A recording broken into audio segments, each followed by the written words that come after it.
have this function y equal to sine cube x minus 6 sine squared x plus 11 sine x minus 6. And we want to be able to figure out the range for this function. Obviously, all values of x are acceptable, but then sine x would always be numerically less than 1. Based on those considerations, let's figure out how this function y behaves, right? First things first, just out of ordinary algebraic simplification, we take sine x equal to some t. So then y becomes a function of t cube minus 6t squared plus 11t minus 6, right? Y dash is 3t squared minus 12t plus 11, right? Now this y dash versus t is an upward opening parabola. It's an upward opening parabola. And realize that the discriminant of this 144 minus 132 root 12 is greater than 0, right? That means it has two real roots. The two real roots of this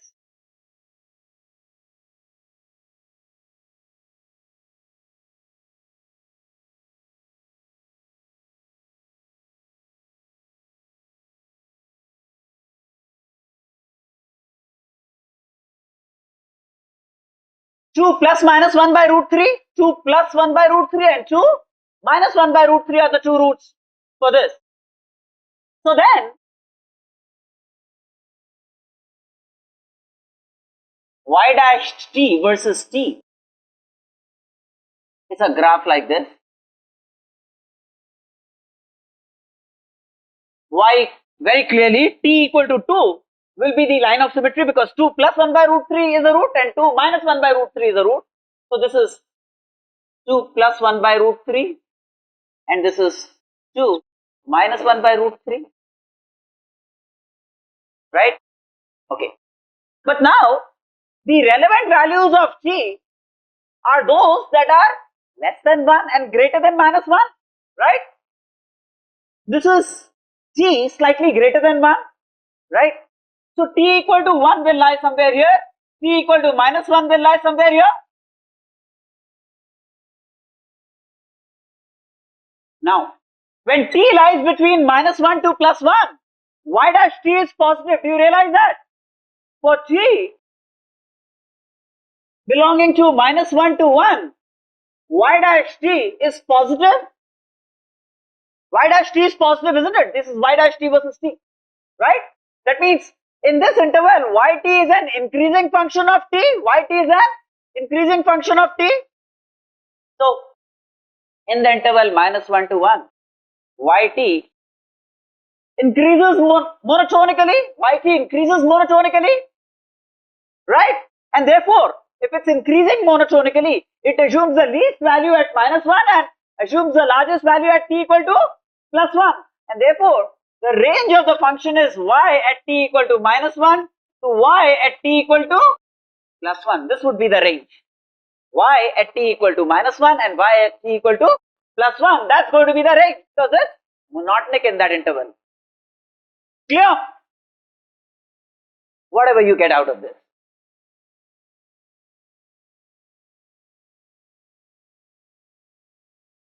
Shall we proceed then?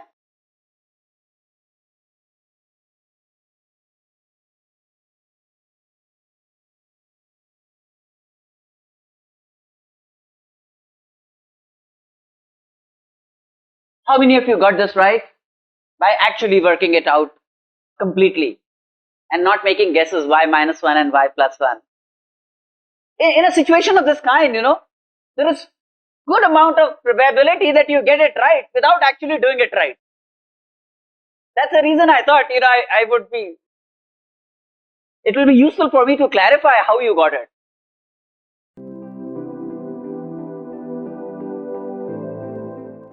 PQ are prime numbers. Again, both small p and small q, right? Courtesy Animesh da. This p looks bigger than it should be. PQ are prime numbers, and the equation PQ are prime numbers,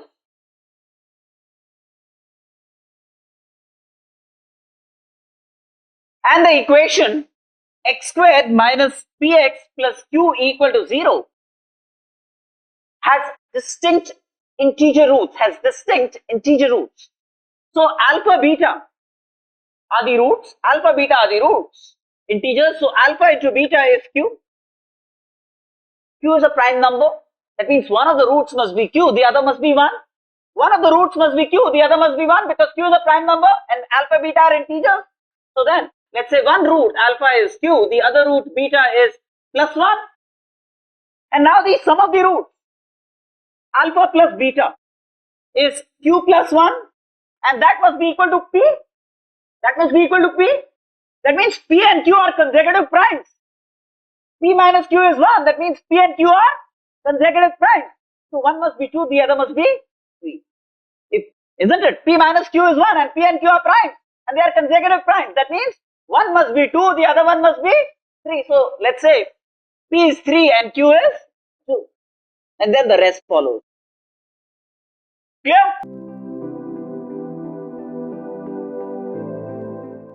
fx. Let fx be a twice differentiable function in the interval a to b,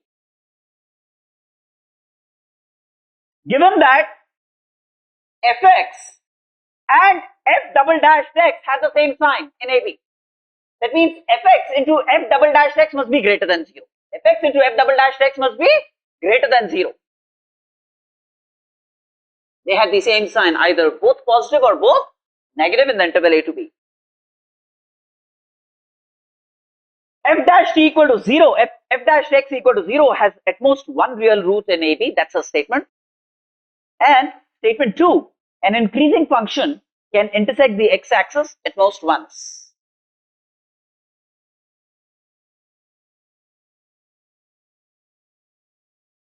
Now think of a function gx, which is fx into f dash x. Think of a function gx, which is fx into f dash x. Then what's g dash x? G dash x is f dash x whole squared plus fx into f double dash x. Now that's the reason we constructed a function of this kind, because now fx into f double dash x is greater than 0 and f dash x whole square is greater than 0. That means this is greater than 0. That means gx must be an increasing function of x. That means gx must be an increasing function of x. Okay. Now if gx is monotonically increasing in a to b, then gx can have at best one root in a to b.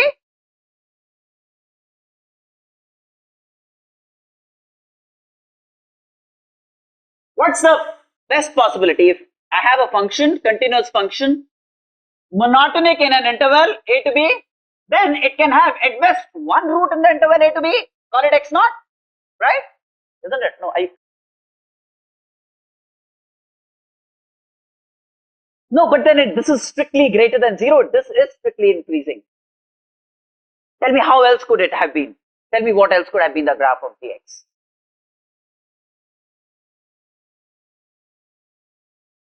Now, once this is the case, this function fx into f dash x can vanish at only one point, x naught. That means f dash x for sure cannot vanish at more than one point, because if f dash x vanished at more than one point between a and b, then gx will have more than one root in the interval a to b. So f dash x cannot be equal to 0 for more than one value of x in the interval a to b, because if that was the case, then gx would also vanish at those many points. But gx is vanishing only can vanish at best at one point. That means f dash x can become 0 in the interval at best at one point. And what's the reason? The reason is this: an increasing function in an interval can have at best one root in that interval. So statement 1 is true, and statement 2 is really the reason that guarantees statement 1. Yes or no?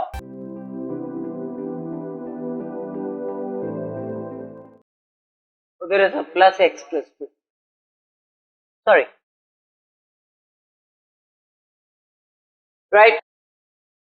F of g of x. F of g of x. First of all, so we want to figure out the local minimum for f of g of x.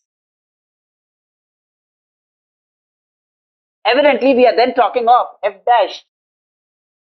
We are talking of d dx of f of g of x. A local minimum would be encountered at a point where this becomes 0. d dx of f of g of x becomes 0. F of g of x. So this is f dash g of x into g dash x. So then the local minimum of f of g of x is about a point where g dash x becomes 0 or a point where f dash gx becomes 0, right? Now let's look at this. F dash x is x squared plus x plus 1, right? Which you know is like a x plus half whole square plus 1 by 4, which will always be greater than 0, right? That means f dash x is always greater than 0. That means fx must be a increasing function of x, fx, right? In any case, f dash of anything is greater than 0. That means f dash of this is never becoming 0. F dash of anything, that anything could be g of x or could be anything, right? So f dash of anything is greater than 0. That's what we have arrived at. That means this is never becoming 0. That means the local minimum of this is about the local minimum of g dash x. The local minimum of g dash x, the local minimum of gx will tell you the local minimum of f of g of x. So we're talking of points where g dash x becomes 0. So g dash x equal to 0 is about x cubed minus 6x squared plus 11x minus 6. That's g dash x, which you know is x minus 1 into x minus 2 into x minus 3. I mean, this is out of inspection because this is 1 plus 2 plus 3, the sum of the roots. This is 1 into 2 into 3, and then you know that you don't have to check for this. Chances are that this will be like 1 into 2 plus 2 into 3 plus 3 into 1 would be 11, right? So in any case, g dash x vanishes at x equal to 1, 2 and 3. So as far as the sign of g dash x is concerned,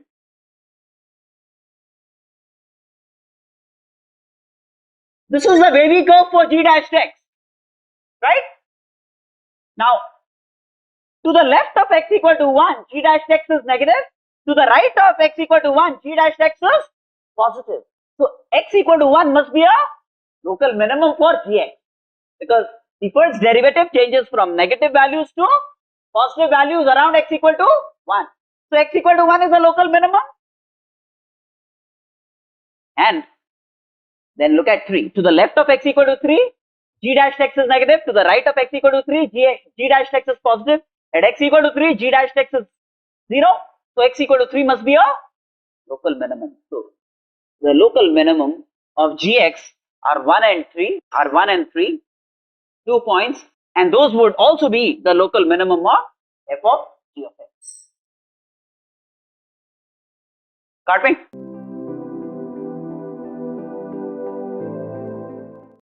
All right. Problem 5.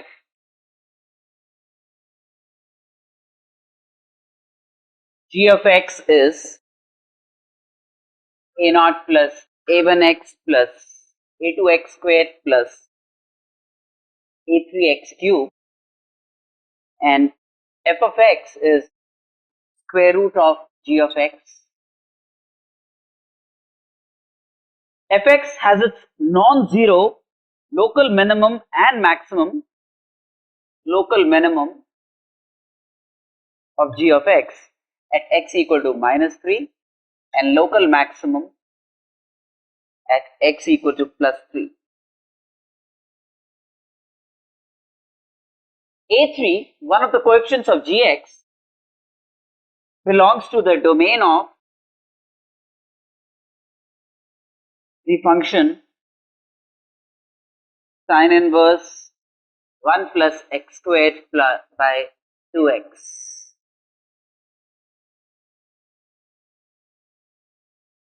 Or essentially you need to find the coefficients a naught, a1, a2, a3, etc. Right? So we have gx defined like this. F of x is root gx, and g of x, which is a cubic, has a local minimum at -3 and a local maximum at x equal to +3. One of the coefficients a3 is the domain of this function. What's the domain of this function? Plus and minus 1, just two values of x, right? Just two values of x, +1 and -1. Yes or no? So a3 will belong to the set -1 +1. Is there anyone who wants me to describe why the domain of this is -1 and +1? So a3 would either be -1 or +1. Now go back to cubic days, where I told you, see, typically the graph of a cubic, ax cubed plus bx squared plus cx plus d. If this was a cubic, then the graph of this cubic, if a was positive, the graph of this cubic was like this, right? For a positive, this was the graph. And when a was negative, the graph was, this was the graph of the cubic. Do you realize that? When a was negative, the graph of the cubic started here and went this way. If a was positive, the cubic graph was like this. What's the difference between these two graphs? When a was less than 0, you had first a local minimum and then a local maximum. But when a was greater than 0, you had first a local maximum and then a local minimum. Yes or no? Are you there with me? Depending on the coefficient of x cubed, if the coefficient of x cubed was positive, then the graph of the cubic first gave to you a local maximum and then gave a local minimum if a was positive. But if a was negative, then you had first a local minimum and then a local maximum, right? Now for gx, the local minimum comes first and then the local maximum. See, for gx, the local minimum is coming first and then the local maximum. That means in gx, the coefficient of x cubed must be negative.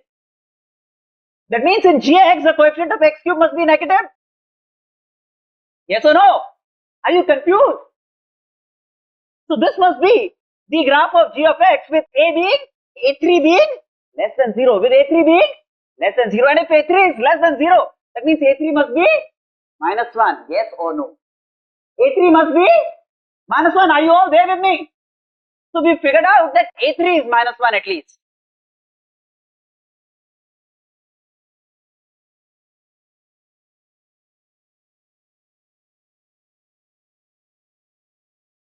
a3 therefore is -1 because the local minimum is encountered and then a local maximum for the cubic gx. The next thing is g dash x has roots -3 and 3. G dash x is vanishing at -3 and 3.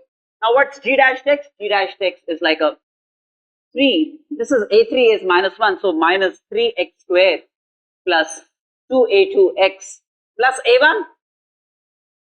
Putting a3 equal to -1, so -3x squared plus 2a2x plus a1. That's g dash x, and the roots of g dash x will be -3 and +3. So sum of the roots is 0, which would be minus b by a. So that would mean a2 is 0, sum of the roots, right? And the product of the roots, which is -9, must be a1 by -3. So a1 must be 27. A1 must be 27. No? Are you there with me on this?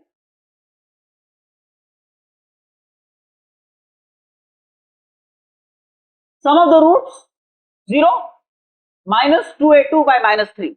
So a2 is 0, sum of the roots being 0. Clear?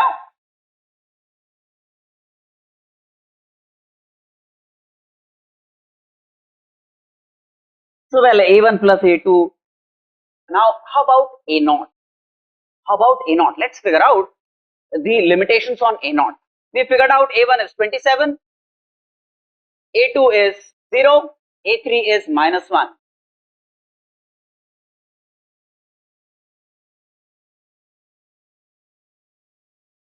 G of x is minus x cube. A2 turned out to be 27, is it?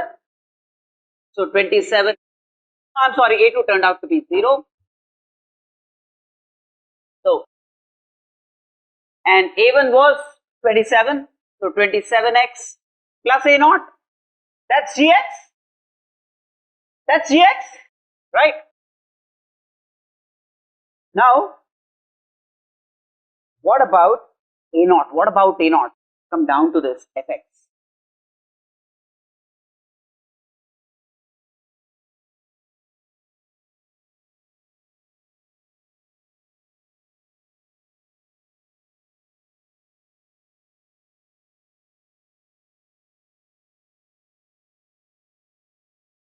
This should be greater than 0. This should be greater than 0. Can you then figure out the range of A naught? You can figure out the range of A naught from the rest of the conditions. Are you there with me? Right? And then of course, f minus 10. F minus 10 means, this at minus 10, this at minus 10, this should be greater than 0. Put x equal to minus 10. So whatever it turns out to be, this must be greater than 0. And that will again give you the range of A naught. That again give you the range of A naught. Are you okay with this? How many of you solved this completely? The right way? Okay.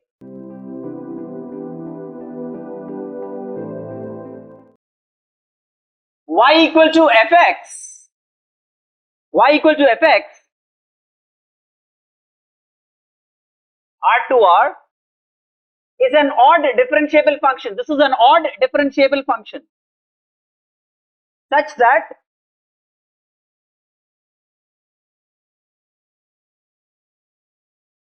f triple dash x greater than 0. F triple dash x greater than 0. That means f double dash x must be an increasing function of x. That means f double dash x must be an increasing function of x, and g of alpha beta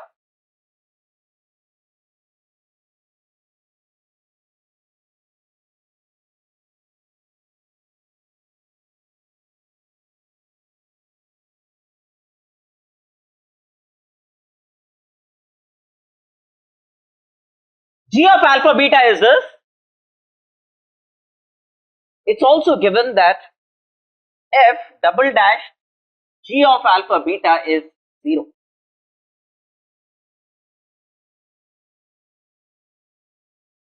Okay. We need to find the value of sine square alpha plus sine square beta. We need to find the value of sine square alpha plus sine square beta. Hey, it's given that f is an odd differentiable function. If f is odd, f dash must be even, f double dash must be odd. Yes or no? Derivative of an even function is odd, derivative of an odd function is even. You know this, right? Now you know that.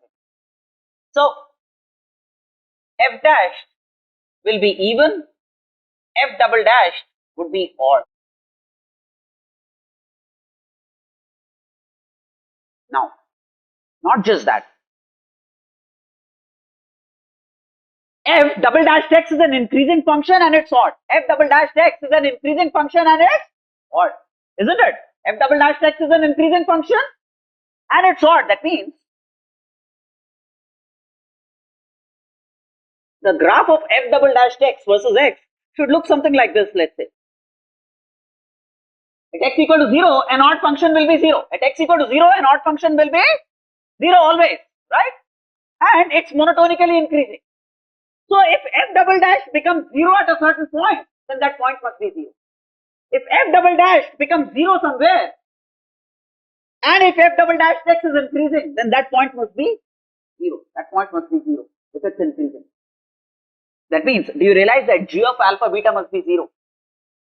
If f double dash something becomes 0, given the characteristics of f double dash x, what are the two characteristics of f double dash x? Number one, it's odd. So if it's odd, it must pass through the origin. An odd function will always pass through the origin. Are you comfortable with this fact? And then it's monotonically increasing. That means it will not become 0 anywhere else except x equal to 0. That means if f double dash is becoming 0 somewhere, then this must be 0. Then this must be 0. That means g of alpha beta must be necessarily 0. G of alpha beta must necessarily be 0. G of alpha beta means this is 0. Right? Now,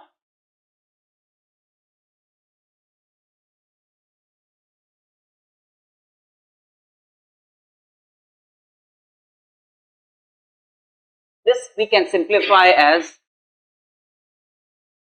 sine to power 4 alpha minus 1 whole square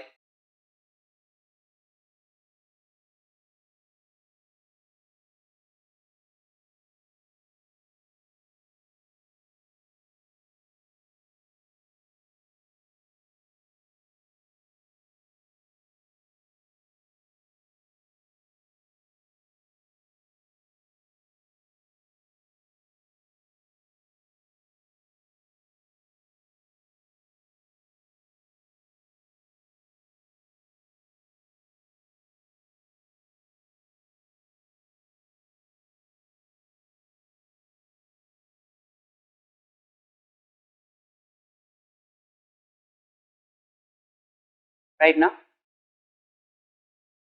I hope I've not left you disturbed. Have I left you disturbed with this? No, no. And then if sum of three non-negative numbers is 0, then each must be 0. Each is 0 means sine squared alpha minus cos square beta equal to 0. Sine squared alpha minus 1 minus sine square beta equal to 0, or sine square alpha plus sine square beta equal to 1.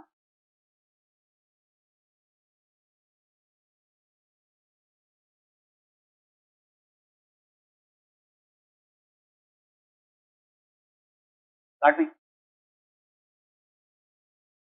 How many of you got this right? Very good. Very good.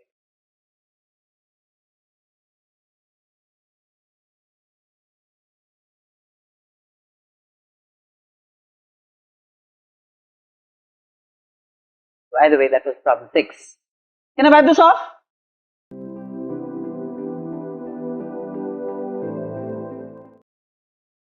Yeah, your attention please. Fraction part.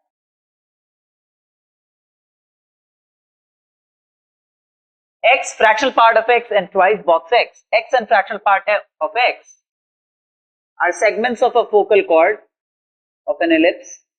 Let's say if this is one of the foci, then this is x, this is fractional part of x, and this is the length of the lattice rectum. That means the semi-lattice rectum is box of x. The semi-lattice rectum is box of x.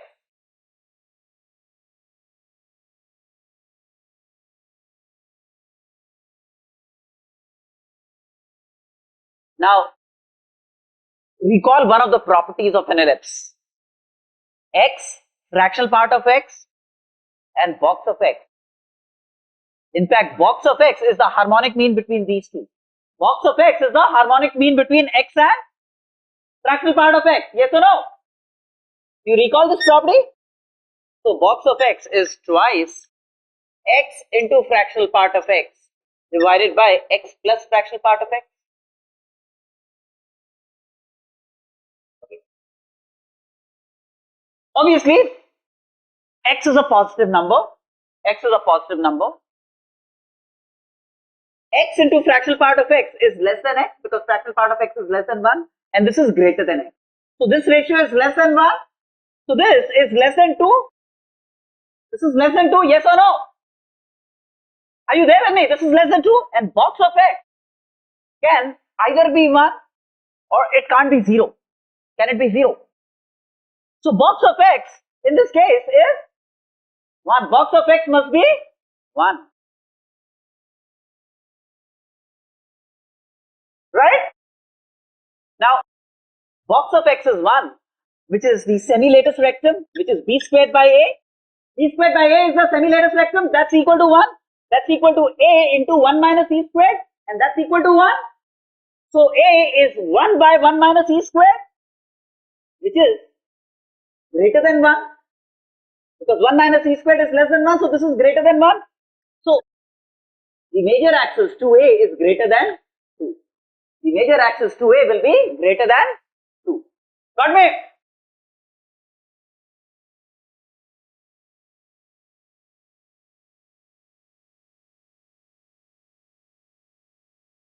Right, bro?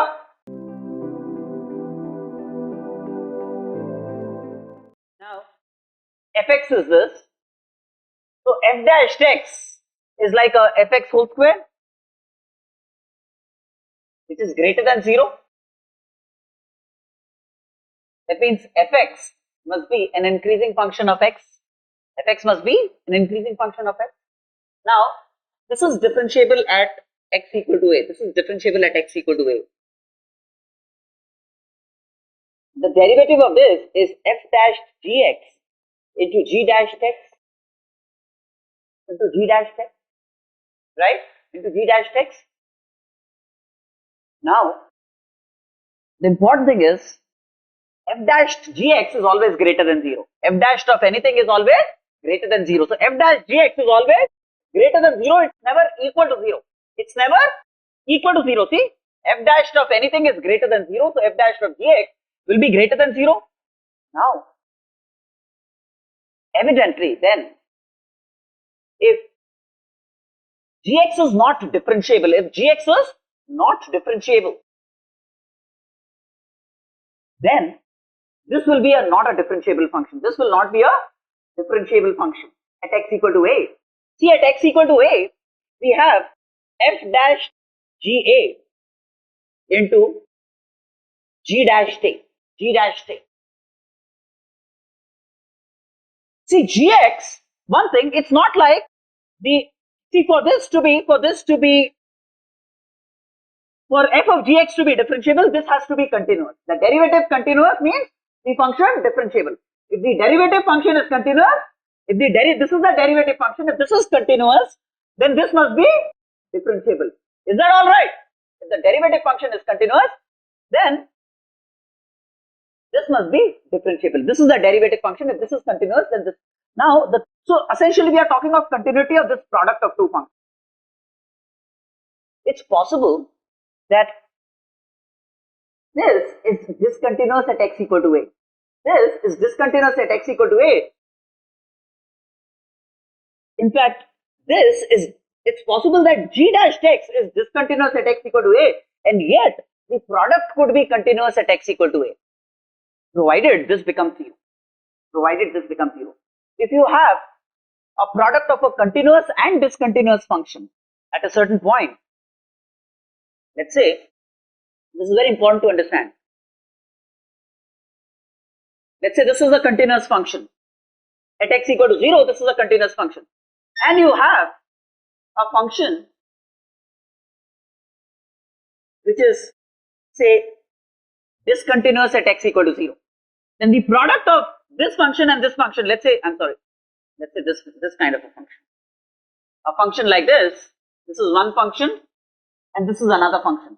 At x equal to 0, realize that this function is discontinuous, but the value of this function is 0 at this point. So if you had looked at the product of these two functions, then at x equal to 0, the product would have been continuous.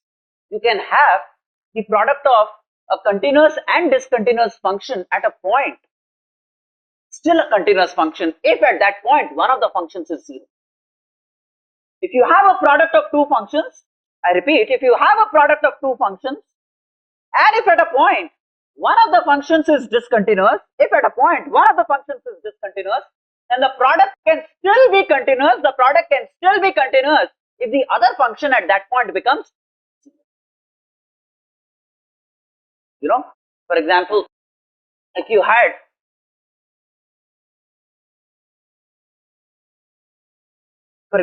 had like a y equal to x box x, which is what I was attempting to give to you, then at x equal to 0, box of x is discontinuous, but at x equal to 0, this is continuous. But at x equal to 0, this becomes 0. So then x of box x, despite box x being discontinuous at x equal to 0, x of box x is continuous because the product becomes 0 owing to one of the functions becoming 0. So the product of a continuous and discontinuous function at a point can be a continuous function at that point if one of the functions is 0. You know what I'm saying? So now we have this product. In this case, this is never becoming equal to 0 because f dash is greater than 0. Which means for this to be continuous at x equal to a, it's extremely mandatory for this to be continuous. That means g dash k must exist. Because if g dash k does not exist and this is greater than 0, then at x equal to a, this will be discontinuous. You know what I'm saying? Because if this were to be 0, then g dash x at x equal to a may not have existed, may not have been continuous. G dash x at x equal to a may not have been continuous and the product would still be continuous. But the very fact that this is never equal to 0 at x equal to a, g dash k must exist. That means gx must be continuous at x, g dash x must be continuous at x equal to a, or gx must be differentiable at x equal to a. Gx must be differentiable at x equal to a. Are you all there with me on this? So it's a mandatory requirement that gx be differentiable at x equal to a, because f dash is not becoming 0 at x equal to a. So, got me? Gx must be differentiable at x equal to a because this is not becoming 0 at x equal to a. For this to be continuous at x equal to a. Got me?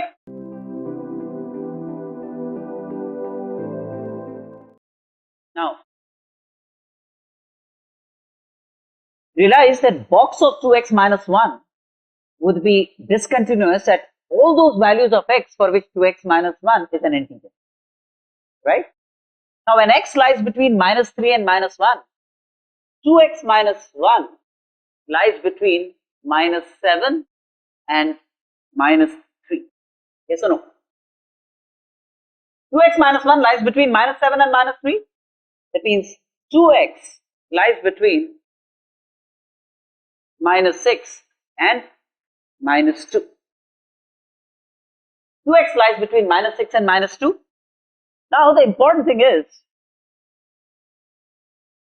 what are the integral values between minus 7 and minus 3 that 2x minus 1 assumes? The integral values that 2x minus 1 assumes are minus 6, minus 5, minus 4. These are the integral values that 2x minus 1 assumes, right? And that happens for what values of x? That happens for x equal to minus 5 by 2, minus 2, minus 3 by 2. At these values of x, 2x minus 1 becomes an integer. That means at these values of x, box of 2x minus 1 is not continuous. At these values of x, box of 2x minus 1 is not continuous, right?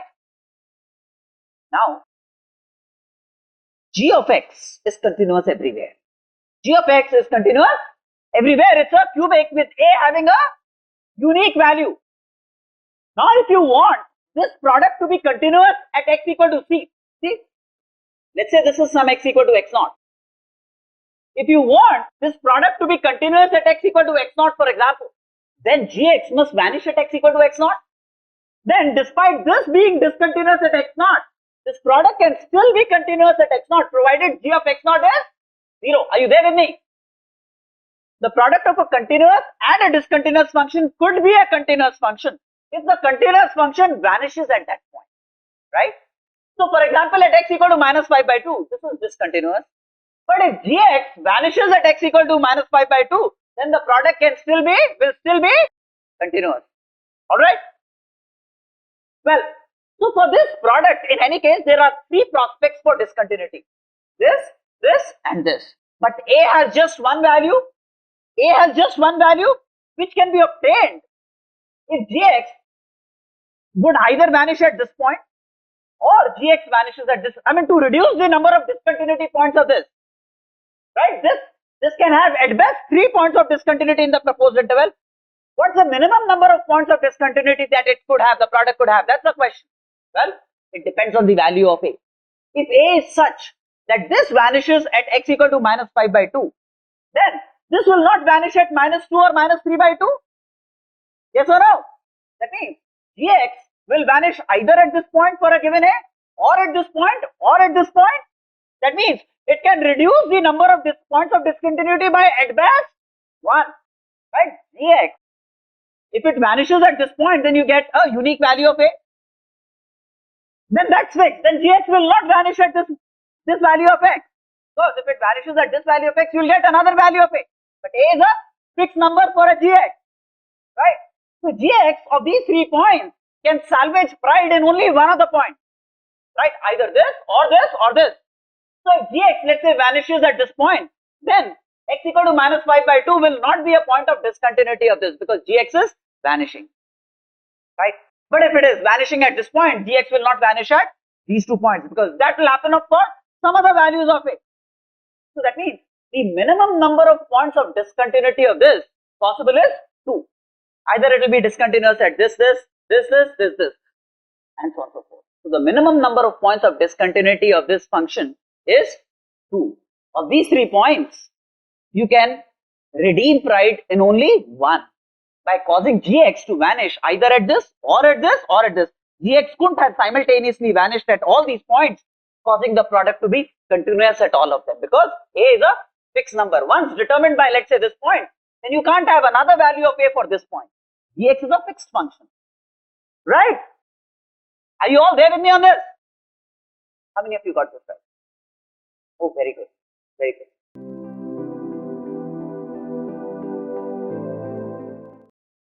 Very clearly, gx is a quadratic polynomial. Any quadratic polynomial, you realize, can be written as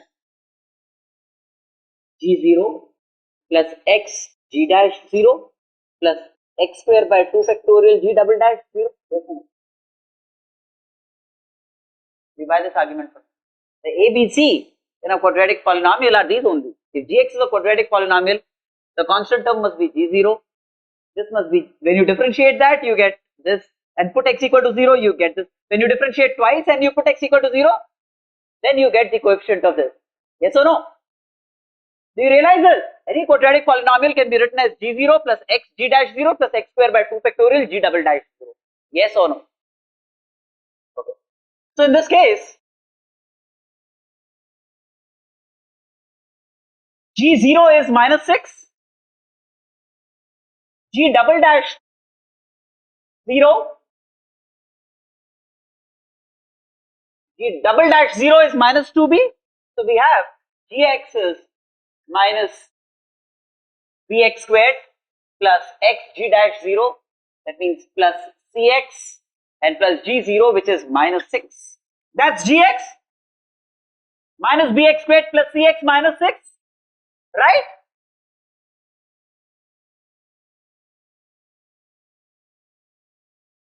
hx is f dash x. hx is another function. hx is f dash x, which is like 4x power 4 minus ax cubed. That's hx. That's hx. Clear? And then there are two curves, gx and hx, that intersect. Gx and hx that intersect at 4 distinct points. That means hx minus gx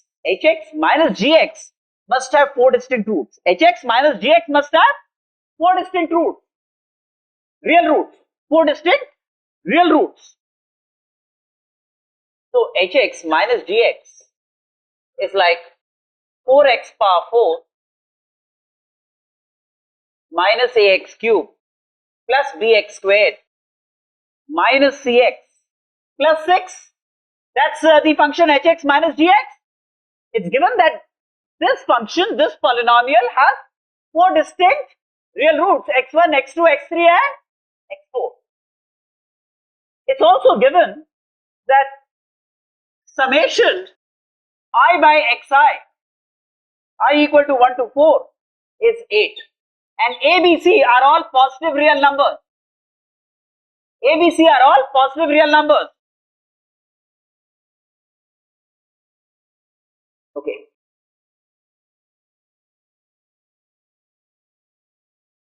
If A, B, C are all positive real numbers, look at hx minus gx.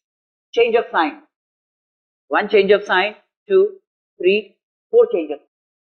That means it has either 4 positive real roots or 2 or 0 positive real roots. Right? Descartes' rule of signs. Descartes' rule of signs. Now, if you replace x by minus x, that means this is the function Lx. If you looked at L minus x, then that's like a 4x power 4 plus ax cube plus bx squared plus cx plus 6. No change of sign. That means no negative real roots. That means no negative real roots and all roots are real. All roots are real. That means if it has no negative real roots, all the 4 roots must be positive and real. All the 4 roots must be positive and real. Yes or no? That means these x1, x2, x3, x4 are all positive real numbers. Are all positive real numbers. Is that all right?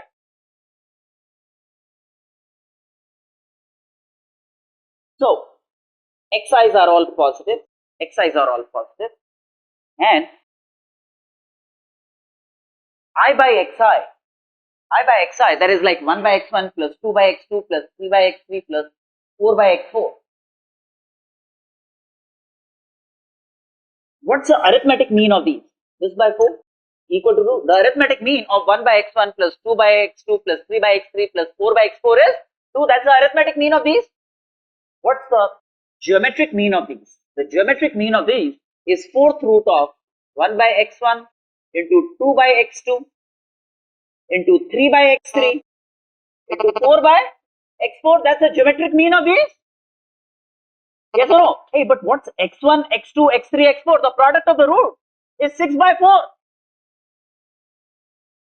The product of the roots is 6 by 4. Yes or no? So x1, x2, x3, x4 is 6 by 4. So if you plug in 6 by 4 here, 96, 16, 4 through 2. That means arithmetic mean becomes equal to the geometric mean. That means all numbers must be equal. That means 1 by x1 must be equal to 2 by x2, must be equal to 3 by x3, must be equal to 4 by. If the numbers constituting a AM and GM are positive, and if AM becomes equal to GM, then the numbers must all be equal. 1 by x1 must be equal to 2 by x2, must be equal to 3 by x3. Yes or no? And once you have all of these, you have the product of the roots available. Product of the roots is 6 by 4.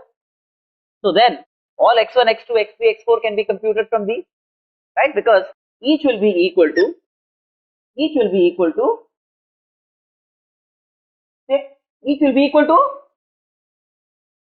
the fourth root of the product. Each will be equal to this into this into this into this. Fourth root of this. If A equal to B equal to C equal to D, then each will be fourth root of ABCD. Fourth root of the product of these.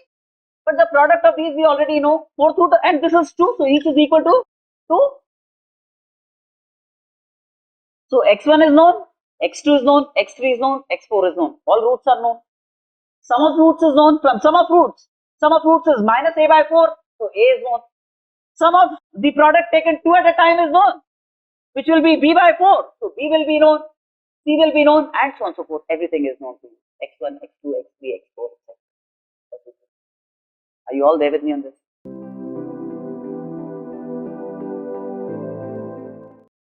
A is an integer and box sin x whole square plus sin x is 2a, which is an integer.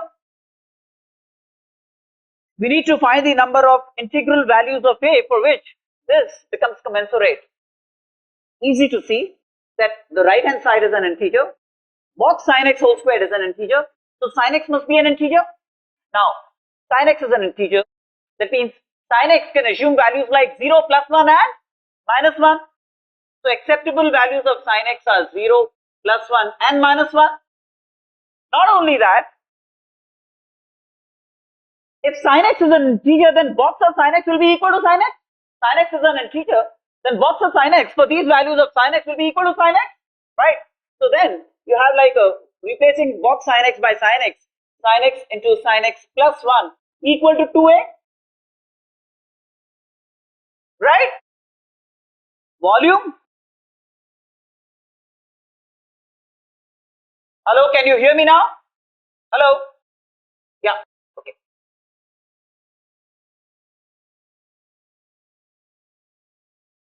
Evidently then, if you put sin x equal to 0 or sin x equal to minus 1, sin x equal to 0 or sin x equal to minus 1, you get a equal to 0 as one of the values. And then sin x equal to plus 1 will give you a equal to plus 1. If you put sin x equal to plus 1, you get a equal to plus 1. So two acceptable values of a, 0 and 1. Two acceptable values of a given the conditions are 0 and 1.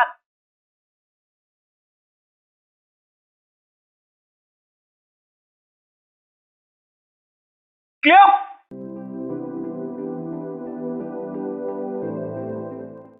Minimum of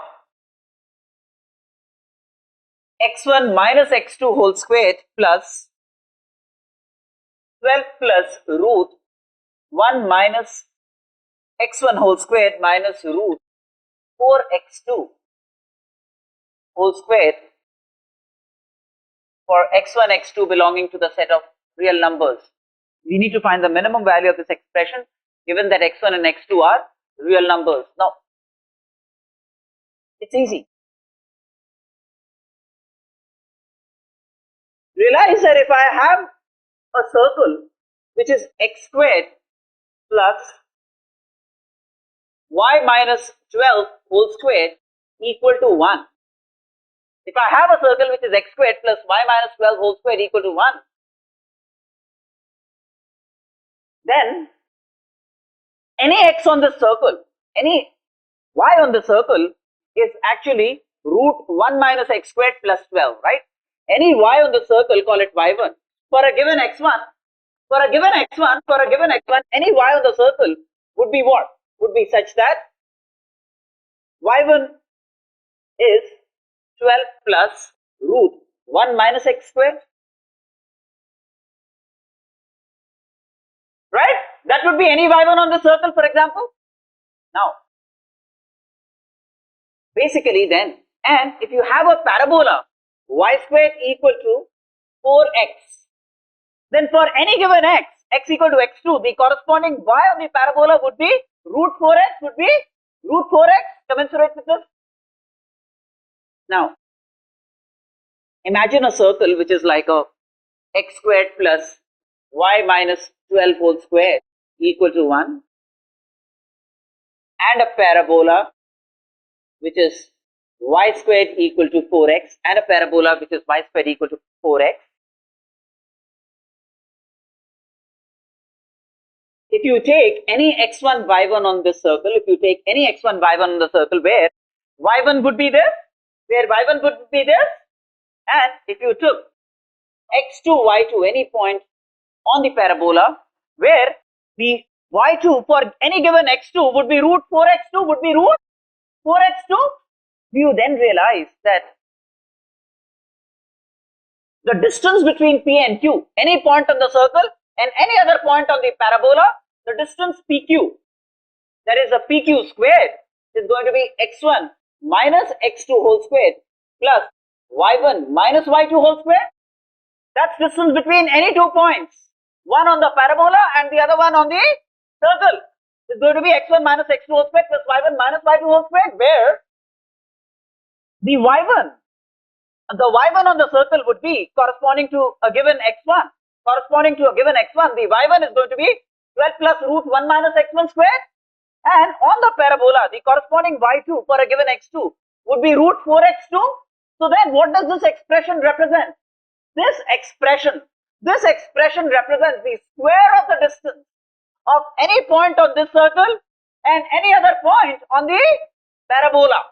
Any point of the circle. So now you can have different x1, y1s on the circle and you can have different x2, y2s on the parabola. So then this PQ, depending on what x1, y1 and what x2, y2 on the corresponding circle and the parabola that you've selected, you want to minimize this distance PQ. We are talking of minimizing this distance PQ. This represents what? For different x1, x2, For different x1, x2, it represents the different distances pq between points on the circle and points on the parabola, right? We want to find the shortest distance pq squared. We want to find the shortest distance pq, right? Now, very clearly, if this is a circle and this is a parabola, I want to identify P and Q such that PQ is the shortest distance available between the circle and the parabola. That's what. And that shortest square of that shortest distance would be the minimum value of this. Are you all okay with this idea? Right?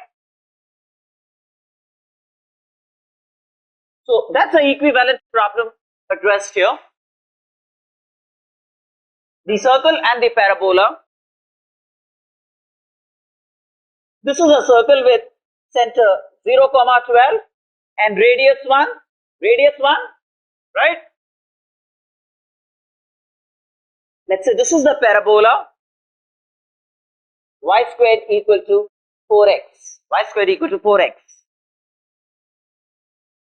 Now the shortest distance between two curves will always lie along a common normal to the curve, That means we are talking the line of shortest distance PQ would be a normal to the circle, will also be a normal to the parabola. If it's a normal to the circle, then that PQ, that segment PQ, when extended, must pass through the center of the circle, right? So for sure, we are talking of a PQ like this.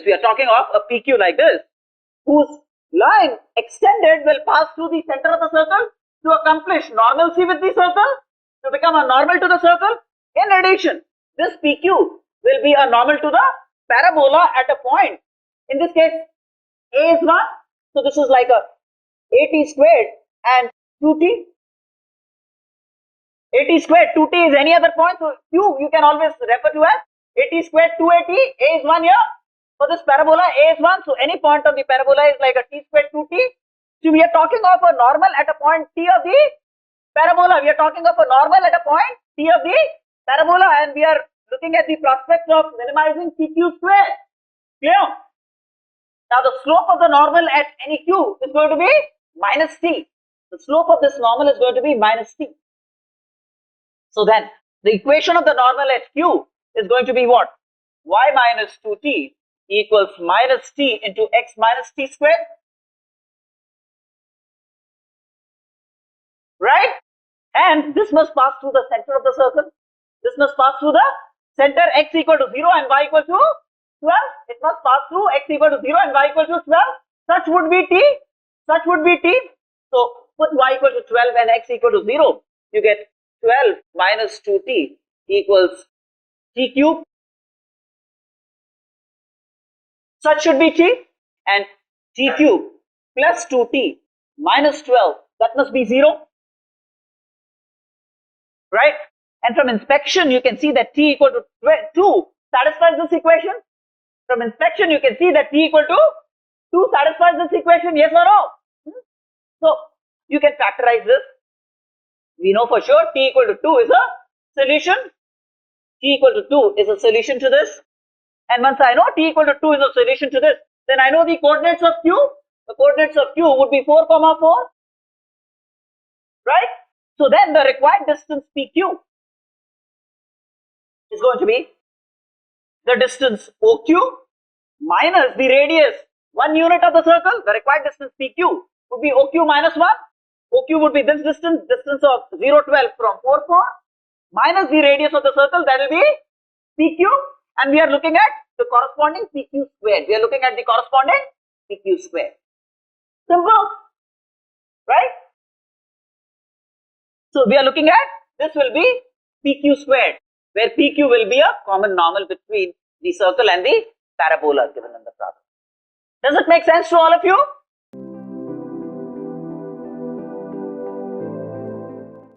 Find the positive interior values of A for which the equation x cube minus 3x plus box of A minus 1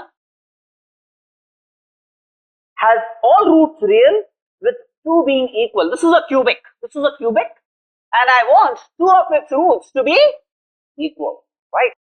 Now for a cubic, really, it's a cubic whose coefficient of x cube is positive, so it's going to start from the third quadrant. This cubic will commence from the third quadrant.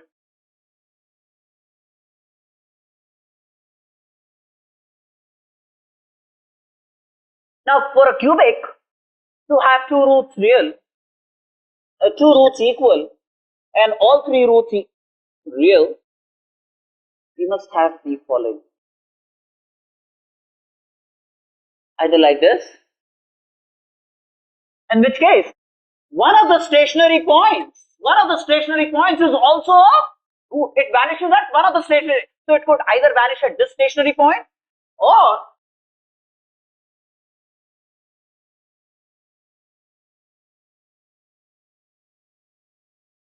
it could vanish at the other stationary point, right? It either vanishes at the first stationary point or it vanishes at the other stationary point, and that would cause two roots of the cubic to be equal, yes or no, right? It means all that you need to do is identify the stationary point. The stationary points of this are 3x squared minus 3 equal to 0. So x equal to plus minus 1 are the two stationary points. That means either at x equal to plus 1 or at x equal to minus 1, not only is the derivative 0, but the value of the function should also be 0 to accomplish two equal roots at the point, right? So that means what we must have is either f1 0 or f minus 1 0. That means f of 1 into f of minus 1 must be 0. F of 1 into f of minus 1 must be 0. And f of 1 would be like a 1 minus 3 minus 2. So box of a minus 1 minus 2. That's f of 1. F of minus 1 is minus 1 plus 3, which is minus 2. Oh, sorry, 1 minus 3, so minus 1 plus 3, 2. Box of a minus 1 plus 2, that equal to 0, right? Which means either this is 0 or this is 0. That means either box of a minus 1 is 2 or box of a minus 1 is minus 2. When would box of a minus 1 be 2? When a minus 1 is greater than or equal to 2 but less than 3. Or when is box of a minus 1 equal to minus 2? When a minus 1 is greater than or equal to minus 2 but less than minus 1, right? When a minus 1 is greater than or equal to minus 2 but less than minus 1, then box of a minus 1 will be minus 2, right? So this or this condition, or we'll have to take this union this, essentially this or this or this, that will give me the required values of a. Either this could be 0 or that could be 0. Either f1 is 0 or f minus 1 is 0. In each case, you will get two equal roots and all three real roots. Yes or no? Is that okay?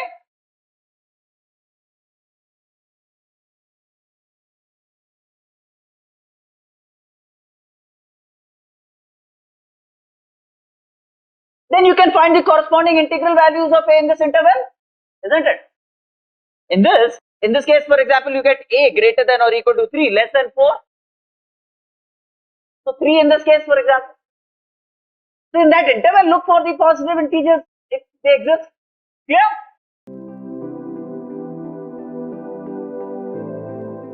We have f dashed x greater than or equal to fx whole square plus 1 by fx,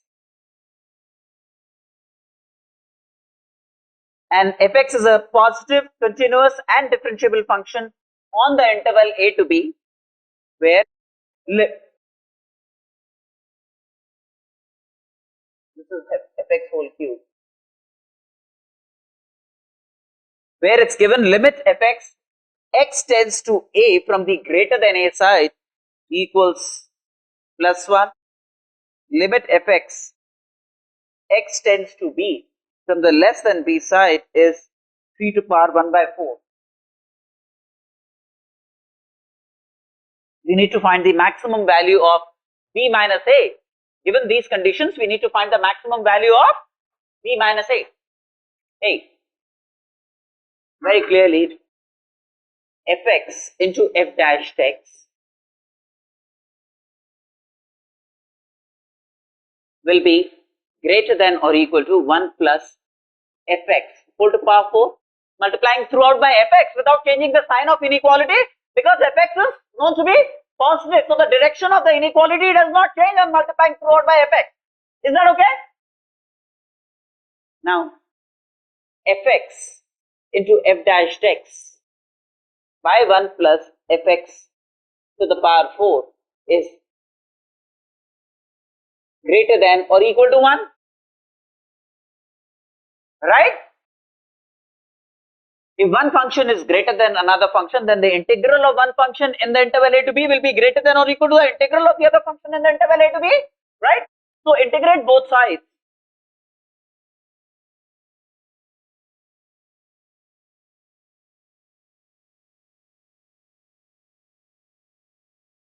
From a to b greater than or equal to a to b dx. Is that okay? Dx here also. Now realize that fx into f dash x dx is fx d of fx first of all, and t dt is d of t squared by 2. So this would be half of d fx whole square. How about it? Right? So this left hand side is half of a to b d of fx whole square by 1 plus whole square greater than or equal to b minus a. So b minus a will be less than or equal to this. That means this will be the maximum value of b minus a. Yes or no? This will be the maximum value of b minus a, and this is easy to integrate. So this is dt by 1 plus t squared, which is tan inverse t. This is dt by 1 plus t squared, which is tan inverse t.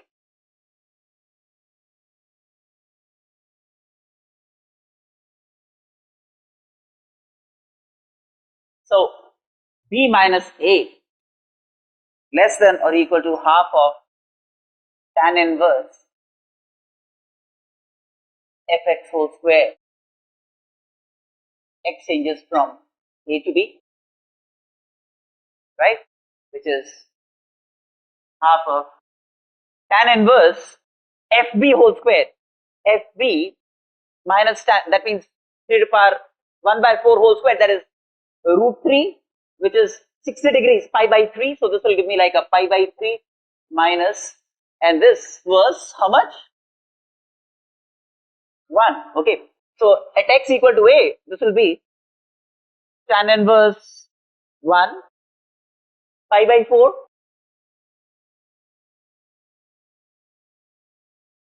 So which is like pi by 24. So maximum value of b minus a is pi by 24. Maximum value of b minus a is pi by 24. Clear?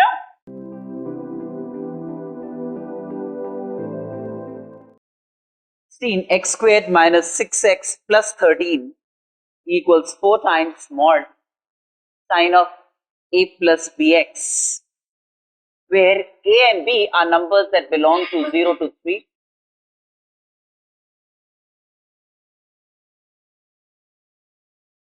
Find the maximum value of a plus 3b. Find the maximum value of a plus 3b.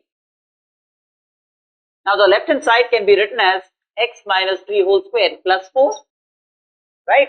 And the right hand side is 4 times mod sine of a plus bx. Hey, the left hand side is always greater than or equal to 4. The right hand side is always less than or equal to 4.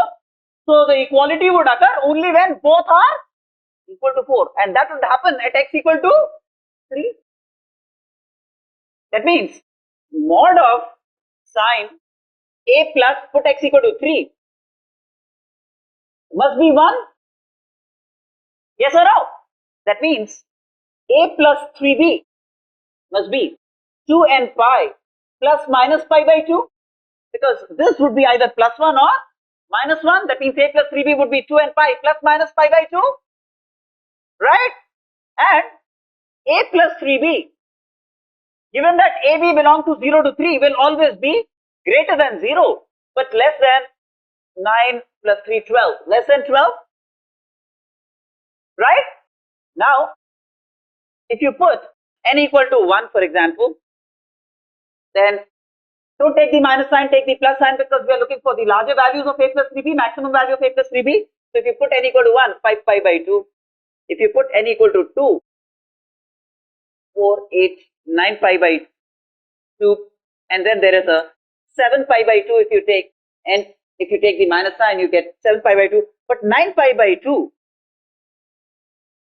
9 pi by 2 will not fit the bill, because this is greater than 12. This is greater than 12. So that means the largest value would be 7 pi by 12. The largest value would be 7 pi by 12. That will happen when you take n equal to 2 and you take the minus sign here. 4, 8 minus 1, 7 pi by 2. That's the maximum value of a plus 3b, because that's less than 12. 9 pi by 2 would be greater than 12. Clear? 7 pi by 2 is therefore the greatest value of a plus 3b given the limitations.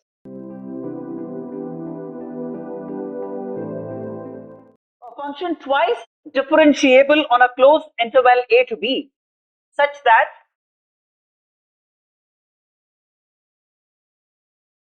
fa is fb equals m, and for some alpha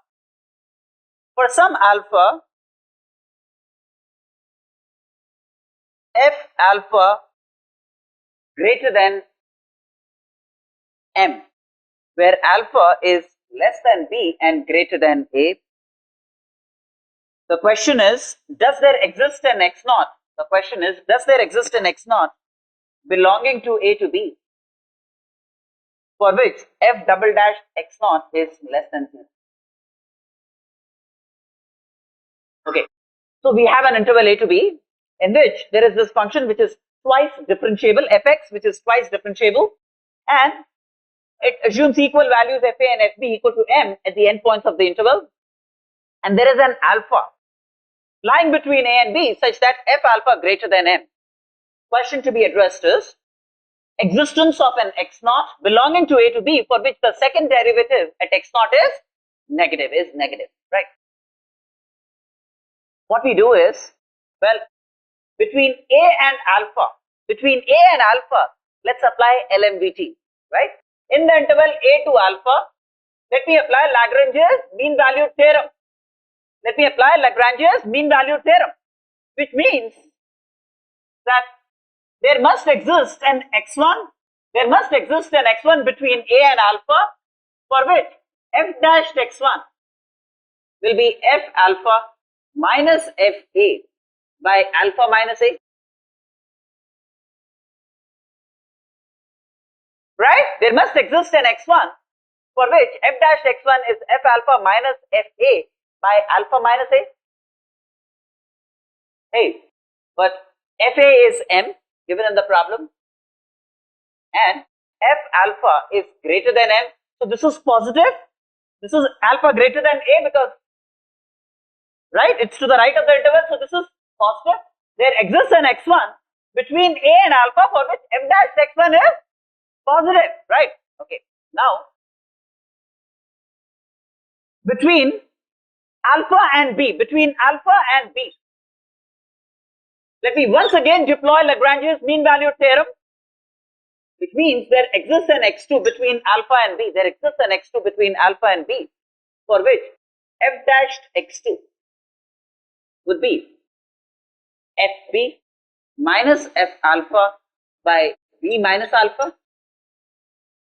Hey, but f alpha is greater than m, so this is negative, this is positive, so this is less than 0. F dash x2, where x2 is some number lying between alpha and b, which would be negative. Okay. Now, if you look at the function f dash x, because now we are talking of the second derivative of fx. So look at f dash x. for f dash x, there is x1 and x2 such that f dash x1 is greater than 0 and f dash x2 is less than 0. F dash x1 is greater than 0, f dash x2 is less than 0. So then, will there be an x0 between x1 and x2 such that the derivative of this, which would be f dash x0, will be f dash x2 minus f dash x1 by x2 minus x1. From LMVT, apply LMVT for f dash x in the interval x1 to x2. Can I not say that there exists an x0 such that the derivative of this function at x0, which is f double dash x, will be f dash x2 minus f dash x1 by x2 minus x1? That's applying LMVT for the function f dash x in the interval x1 to x2. Right? Now, f dash x2 is negative, f dash x1 is positive. So this is negative, this is positive, so this ratio is negative.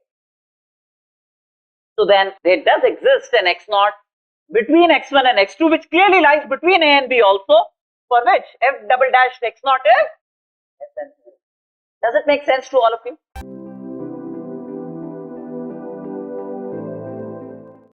We need to identify the number of real roots of fx from r equal to 1 to r equal to 2009. One thing for sure,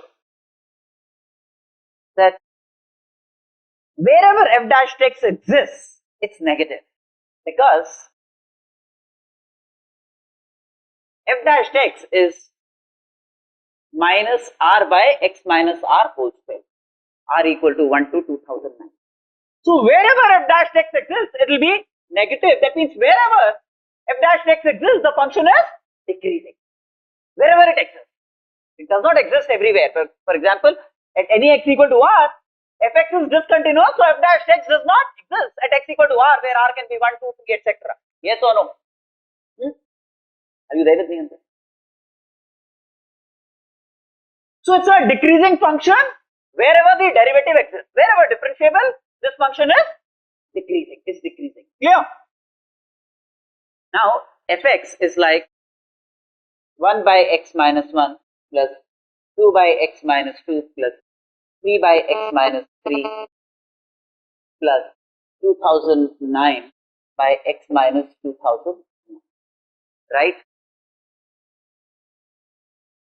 Do you realize that x equal to 1 will be a vertical asymptote, x equal to 2 will be a vertical asymptote, x equal to 3 will be a vertical asymptote, and so on and so forth for this function? Right? There are 2009 vertical asymptotes for this function. There are 2009 vertical asymptotes for this function. Is that guaranteed? Right? That means, now if I have to tentatively draw the graph of this function, this is x equal to 1,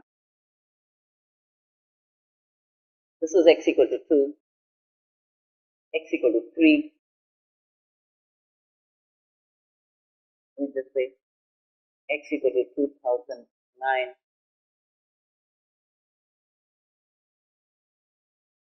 etc.